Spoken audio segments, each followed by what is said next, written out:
Let's try nga this one. Ito. Proveros 10 grams. Ewan ko ano tawag dito. Try lang natin. Tingnan natin kung ano yung lungin niya. Uy, nabirik.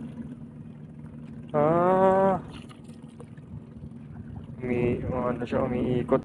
By the way guys, nabili ko lang ito sa sa Soroplus. Medyo mahangin kasi kaya gusto kong i-try. Yung Mino na ano lang ng hangin. Try natin to. Oh, lakas layo. Hindi ko alam kung paano retrieve. I-experiment lang mo ako. Oh, yeah. Kala ko huli na. Basura on. Ikaw ginugulat-gulat mo ako.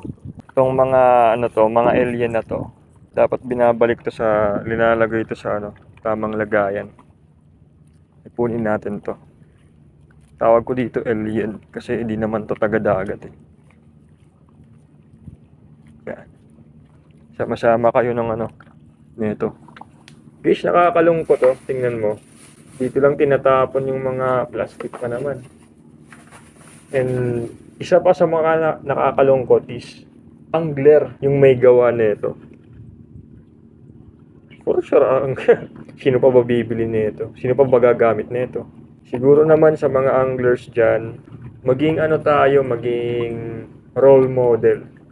Dapat tayo yung number 1 na nag-i-influence sa mga tao na ingatan yung kalikasan. Na huwag magtapon ng plastics, panatilihing malinis. Kasi tayo naman yung number 1 na nakikinabang sa biyaya ng dagat. So, dapat tayo yung number 1 na nag-i-influence sa mga tao na dispose yung mga ganito properly. Ito, guys. Mga plastics.